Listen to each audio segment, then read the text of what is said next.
Hello everyone, welcome back to Lakshya competition में।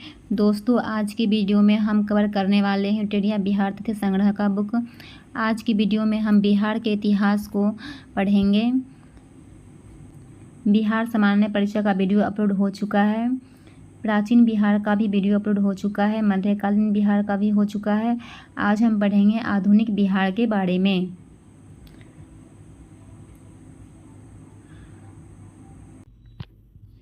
राष्ट्रीय आंदोलन और बिहार, स्वराज पार्टी और बिहार। कांग्रेस का 37वां अधिवेशन 1922 में बिहार में गया में हुआ था। इसके जो अध्यक्ष हैं देशबंधु चित्तरंजन दास थे। इस अधिवेशन के कांग्रेस द्वारा विधायिका में भाग लेने के बहिष्कार का निर्णय लिया गया। चित्तरंजन दास, मोतीलाल नेहरू आदि विधायिका में प्रवेश के पक्ष में थे। अतः इन्होंने 1923 ईस्वी में स्वराज पार्टी का गठन किया। स्वराज पार्टी का मुख्य उद्देश्य विधायिका में प्रवेश कर ब्रिटिश नीतियों का विरोध करना था। बिहार में फरवरी 1923 ईस्वी में स्वराज पार्टी का गठन श्री कृष्ण सिंह ने किया था। स्वराज पार्टी का गठन श्री कृष्ण सिंह ने किया था फरवरी 1923 ईस्वी में।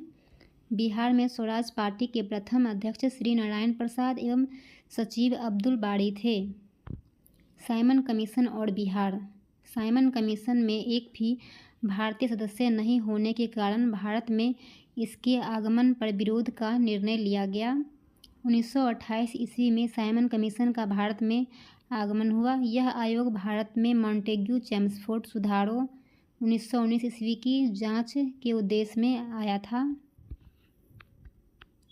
राष्ट्रीय स्तर पर लाला लाजपत राय के नेतृत्व में विरोध प्रदर्शन किया गया। बिहार में साइमन कमीशन 12 दिसंबर 1928 ईस्वी को पटना आया। बिहार में जो है साइमन कमीशन 12 दिसंबर 1928 को पटना में आए थे। अनुग्रह नारायण सिंह के नेतृत्व में बिहार के नौजवानों ने विरोध प्रदर्शन किया। बिहार सोशलिस्ट पार्टी 1931 ईस्वी में गंगा शरण सिन्हा, रामानंद मिश्रा, रामवृक्ष बेनीपुरी आदि ने बिहार सोशलिस्ट पार्टी नामक संगठन स्थापित किया। बिहार सोशलिस्ट के संस्थापक का श्रेय मुख्य रूप से जयप्रकाश एवं फुलेना प्रसाद वर्मा को दिया जाता है। 1934 ईस्वी में पटना के अंजुमन इस्लामिया हॉल में बिहार सोशलिस्ट पार्टी की औपचारिक स्थापना हुई। इसके अध्यक्ष आचार्य श्री नरेंद्र देव और सचिव जयप्रकाश नारायण थे। इसके अन्य सदस्य रामवृक्ष बेनीपुरी, गंगाशरण सिन्हा, अब्दुल बारी, योगेंद्र शुक्ल आदि थे। इस संगठन का मुख्य योगदान समाजवादी विचारों को बढ़ाने एवं किसान मजदूरों को संगठित करने में रहा।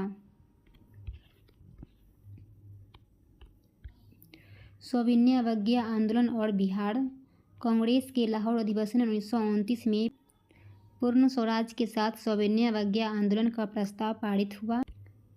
प्रस्ताव के अनुरूप 26 जनवरी 1930 ईस्वी को बिहार सहित संपूर्ण भारत में स्वाधीनता दिवस उत्साहपूर्वक मनाया गया। गांधी जी ने 12 मार्च 1930 ईस्वी को दांडी यात्रा आरंभ की। 6 अप्रैल 1930 ईस्वी को दांडी में नमक कानून का उल्लंघन कर सत्याग्रह आरंभ कर दिया। बिहार में नमक सत्याग्रह का आरंभ 15 अप्रैल को चंपारण और सारण जिला में नमकीन मिट्टी से नमक बनाकर किया गया। सविनय अवज्ञा आंदोलन के दौरान बिहार में विदेशी वस्त्रों एवं शराब की दुकानों का विरोध किया गया। मई 1930 ईस्वी में स्वदेशी लीग की स्थापना हुई, जिसके अध्यक्ष सर अली इमाम थे। इस आंदोलन के दौरान छपरा जेल के कैदियों ने विदेशी वस्त्रों का बहिष्कार किया और नंगी हड़ताल शुरू की। सविनय अवज्ञा आंदोलन के दौरान बिहार में चौकीदारी कर बंद करने के लिए आंदोलन चलाया गया। सारण, चंपारण, शाहाबाद, पूर्णिया, मुंगेर, पटना आदि में चौकीदारी कर बंद कर दिया गया। 30 जून 1930 को कांग्रेस को अवैध संगठन घोषित कर दिया गया। 5 जुलाई को राजेंद्र प्रसाद को गिरफ्तार कर 6 माह की कैद की सजा दी गई। गिरफ्तारी के बाद राजेंद्र प्रसाद ने भागलपुर के दीप नारायण सिंह को अपना उत्तराधिकारी मनोनीत किया। गांधी जी द्वारा आंदोलन को स्थगित करने तक बिहार में आंदोलन काफ़ी सक्रिय रहा। बिहार विधानसभा चुनाव 1937 जनवरी 1937 ईस्वी में बिहार विधानसभा हेतु चुनाव हुए। चुनावों में 152 स्थानों में 107 पर कांग्रेस ने चुनाव लड़ा। 98 स्थानों पर विजय हुई। कांग्रेस को बिहार में पूर्ण बहुमत मिला। विधान परिषद में भी कांग्रेस को बहुमत मिल गया। तत्कालीन राज्यपाल M.G. हेलेट ने कांग्रेस विधायक दल के नेता श्री कृष्ण सिंह को सरकार बनाने का निमंत्रण दिया। राज्यपाल द्वारा वैधानिक कार्यों में हस्तक्षेप नहीं करने के आश्वासन नहीं देने पर श्री कृष्ण सिंह ने सरकार बनाने से इनकार कर दिया। इसके उपरांत राज्यपाल ने दूसरी बड़ी पार्टी इंडिपेंडेंट पार्टी के नेता मोहम्मद यूनुस को सरकार बनाने के लिए आमंत्रित किया। मोहम्मद यूनुस के नेतृत्व में बिहार के पहला अंतरिम मंत्रिमंडल 1 अप्रैल 1937 को गठित किया गया। मोहम्मद यूनुस इस प्रकार बिहार के प्रथम भारतीय मुख्यमंत्री, तब मुख्यमंत्री को प्रधानमंत्री कहा जाता था। कांग्रेस द्वारा सरकार बनाने के निर्णय के बाद मोहम्मद यूनुस ने अंतरिम मंत्रिमंडल से त्यागपत्र दे दिया। 20 जुलाई 1937 ईस्वी को श्री कृष्ण सिंह के नेतृत्व में बिहार में प्रथम कांग्रेस मंत्रिमंडल का गठन हुआ। श्री कृष्ण सिंह बिहार के प्रथम कांग्रेसी मुख्यमंत्री बने। राम दयालु सिंह बिहार विधानसभा के अध्यक्ष तथा प्रोफेसर अब्दुल बारी विधानसभा के उपाध्यक्ष निर्वाचित हुए। श्री कृष्ण सिंह के नेतृत्व में गठित कांग्रेस मंत्रिमंडल ने पहली बार मंत्रिमंडल से त्यागपत्र देने की घोषणा फरवरी 1938 ईस्वी में अंडमान निकोबार के राजनीतिक कैदियों को छोड़ने की मांग के कारण की। सरकार द्वारा कैदियों को छोड़े जाने के कारण मंत्रिमंडल द्वारा त्यागपत्र नहीं दिया गया। द्वितीय विश्व युद्ध में अंग्रेजों द्वारा कांग्रेस की सहमति के बिना ही भारत को शामिल करने के विरोध में बिहार में श्री कृष्ण सिंह के नेतृत्व में गठित कांग्रेस मंत्रिमंडल ने 31 अक्टूबर 1949 को त्यागपत्र दे दिया। भारत छोड़ो आंदोलन एवं बिहार क्रिप्स मिशन की असफलता के बाद राष्ट्रीय स्तर पर 8 अगस्त 1942 ईस्वी को कांग्रेस द्वारा भारत छोड़ो आंदोलन प्रारंभ किया गया। गांधी जी ने करो और मरो का नारा दिया। करो और मरो का नारा किसने दिया? गांधी जी ने। 9 अगस्त को कांग्रेस के प्रमुख नेता को गिरफ्तार कर लिया। बिहार में राजेंद्र प्रसाद को गिरफ्तार कर बांकीपुर जेल में भेज दिया गया। राजेंद्र प्रसाद को जो है बांकीपुर जेल में भेजा गया था। बलदेव सहाय ने अंग्रेजों द्वारा कांग्रेस के प्रमुख नेताओं की गिरफ्तारी के विरुद्ध में महाधिवक्ता के पद से इस्तीफा दे दिया।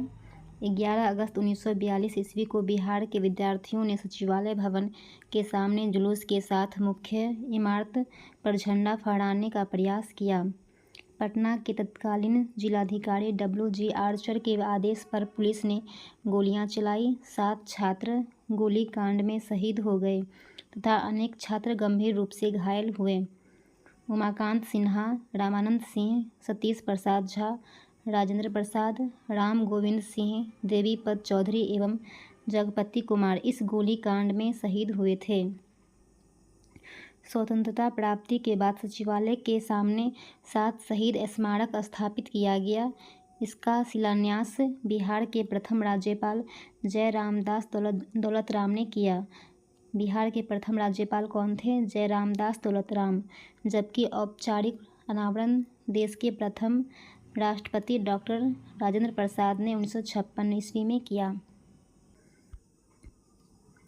12 अगस्त 1942 को सचिवालय गोलीकांड के विरोध में पटना में पूर्ण हड़ताल रही। भारत छोड़ो आंदोलन के दौरान नेपाल में आज़ाद दस्ता का अखिल भारतीय केंद्र संगठित हुआ।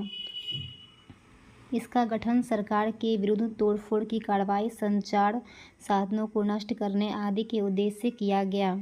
आज़ाद दस्ता के संस्थापक जयप्रकाश नारायण थे। उन्हें गिरफ्तार कर हजारीबाग जेल में रखा गया था। जयप्रकाश नारायण को जो है हजारीबाग जेल में रखा गया था। 9 नवंबर 1942 ईस्वी को दिवाली की रात वे अपने 5 साथियों रामानंद मिश्र, सूरज नारायण सिंह, योगेंद्र शुक्ल, गुलाबी सोनार और शालिग्राम सिंह के साथ जेल की दीवार फांदकर भाग निकले और आज़ाद दस्ता का गठन किया गया। पूछेगा क्वेश्चन में, आज़ाद दस्ता का गठन किसने किया? जयप्रकाश नारायण ने।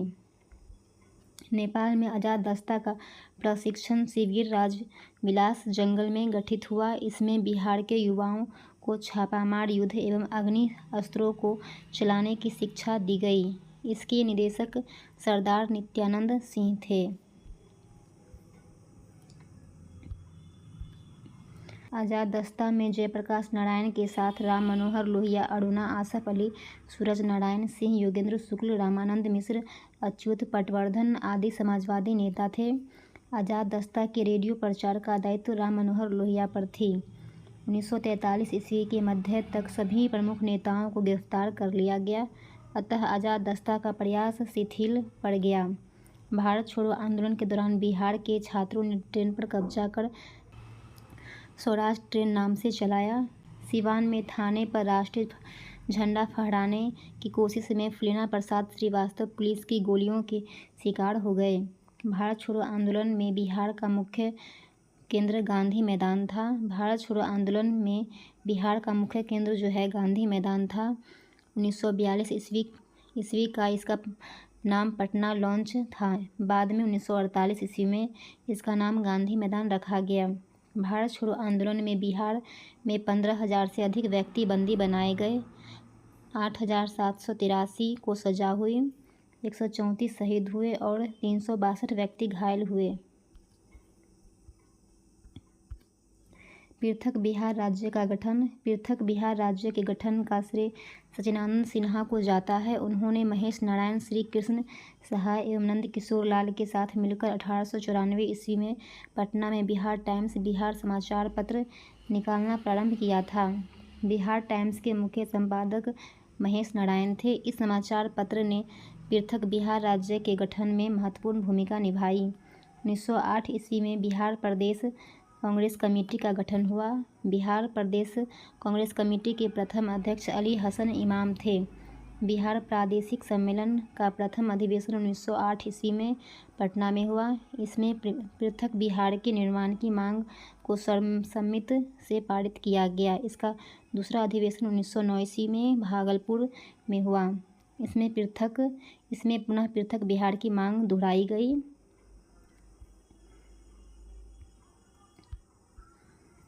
1911 ईस्वी में केंद्रीय विधान परिषद में सच्चिदानंद सिन्हा और मोहम्मद अली ने बंगाल एवं बिहार के विभाजन का प्रस्ताव पेश किया।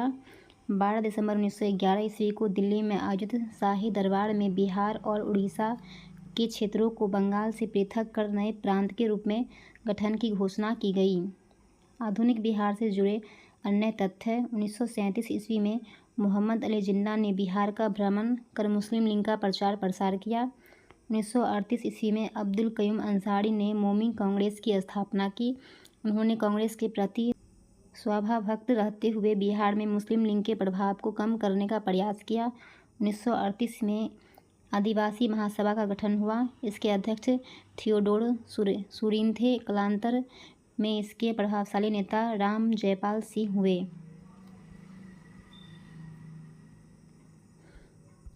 बिहार में स्वतंत्रता आंदोलन के क्रम में बिहार की महिलाओं ने बढ़ चढ़कर भाग लिया। प्रमुख महिला स्वतंत्रता सेनानी थी प्रभावती देवी, सैलबाया राय, हसन इमाम, सरस्वती देवी, साधना देवी और विंध्यवासिनी देवी, कुसुम कुमारी, राजवंशी देवी, भगवती देवी। आशा सहाय 1943 में सुभाष चंद्र बोस की आज़ाद हिंद फौज में शामिल हुई। 1946 में ईस्वी में जापान से स्वदेश लौटकर उन्होंने महिलाओं को हथियार चलाने का प्रशिक्षण दिया। गोविंदपुर गांव के श्री नरसिंह गोप की पत्नी श्रीमती जियावती देवी ने 16 अंग्रेज सिपाहियों को गोली मार दी थी। राष्ट्रीय आंदोलन के प्रसार में बिहार के साहित्य का भी योगदान रहा। डॉक्टर राजेंद्र प्रसाद ने चंपारण में महात्मा गांधी एवं खादी का अर्थशास्त्र पुस्तकों की रचना की। पंडित जगन्नाथ प्रसाद चतुर्वेदी ने भारत की वर्तमान दशा तथा स्वदेशी आंदोलन पुस्तक की रचना की। राजा साहब ने गांधी टोपी की रचना की। 1906 में श्री कृष्ण सिंह और तेजेश्वर प्रसाद ने बिहार स्टूडेंट्स कांग्रेस की स्थापना की। राजेंद्र प्रसाद ने छात्रों के साथ मिलकर कोलकाता में सर्वेंट ऑफ इंडिया सोसाइटी की स्थापना की। 1916 ईस्वी में तत्कालिक शिक्षा सदस्य सर शंकरन नारायण ने केंद्रीय विधान परिषद में पटना विश्वविद्यालय विधेयक प्रस्तुत किया था।